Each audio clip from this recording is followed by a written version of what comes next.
Hazreti İsa şagirdlarga yana mundaq dedi. Ko'nglinglarni bearam qilmanglar. Xudoga ishoninglar, mengamu ishoninglar. Xudo otamning dargohida nurg'un uy makonlar bor. Undaq bo'lmasa, buni sizlarga aytib yurmagan bo'lardim. Men har biringlarga o'rin tayyorlash uchun shu yerga ketib boraman.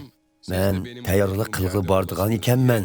Cho'qim qaytib kelib, sizlarni men bilan birga elib ketaman.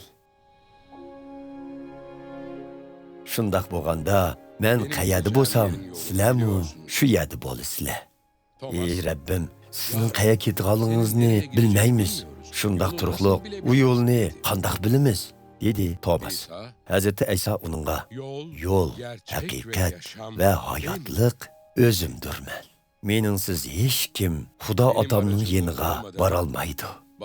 Agar meni to'nigan bo'lsanglar, otamnimi to'nigan bo'lardinglar. Hozirdan boshlab uni tonidinglar, ham uni ko'rdinglar.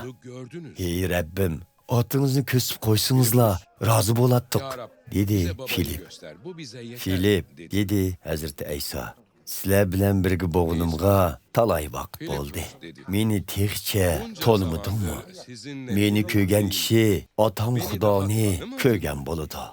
Shundaq turuqliq, sen nemishqa yana bizga otingizni ko'rsatding deysan.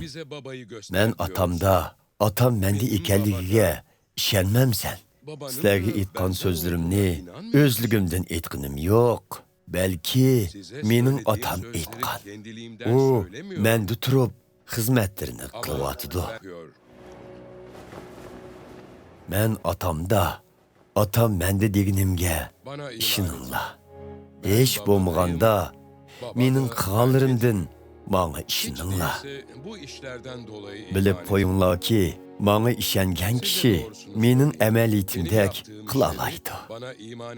Bundaq kishi buningdimi ulug' ishlarni qiladi. Chunki men otamning yeniga qaytib ketaman.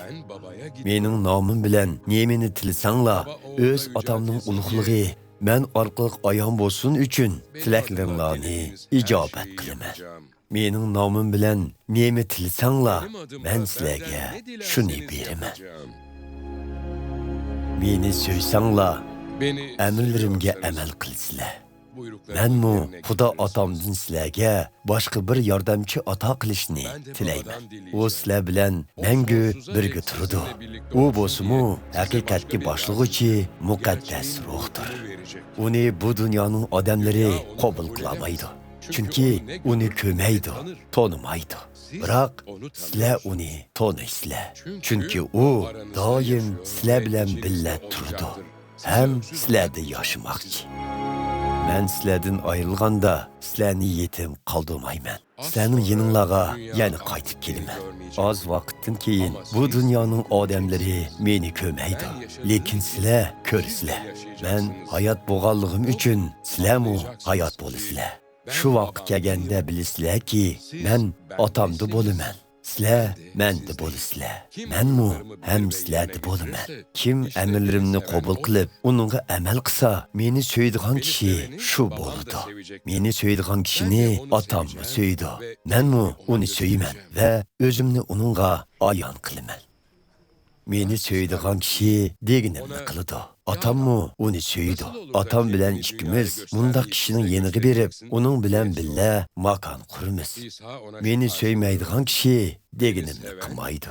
Sizlar anglayotgan so'zlar mening emas, balki meni avatgan otamninkidir. Men sizlar bilan birga bo'layotgan chig'imda sizlarga bularni dedim. Lekin otam mening nomim bilan avatgan yordamchi, ya'ni o'zining muqaddas ruhi sizlarga hammani o'rgatadi. Ham mening aytgan hamma so'zlarimni esinglarga soladi. Sizlarga omonlik qoldiraman. O'z omonligimni sizlarga taqdim qilaman. Mening sizlarga taqdim qilganim bu dunyoning odamlarining sizlarga baginiga o'xshamaydi. Ko'nglinglarni bearam qilmanglar, qo'rqmanglar. Sizler mening, men sizlardan ayrılıp ketimen. Keyin sizlarning yeninglarga qaytib kelaman degan so'zimni angladinglar. Meni söysanglar, atamning yeniga ketadiganligim uchun xushal bo'latdinglar. Chunki atam mendan ulug'dir.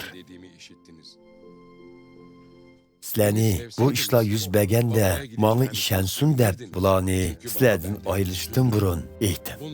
Sizlar bilan so'zlashadigan vaqt ko'p qolmadi. Chunki bu dunyoning hukmdori shayton kelish oldida turdi. Uning meni besib tushgudek qudrati asla yo'qdir. Lekin bu dunyoning odamlari mening atamni so'ydiganligimni bilsin deb atam bana emir qilgan ishni amalga oshiraman. Turunglar, bu joydan ketaylik.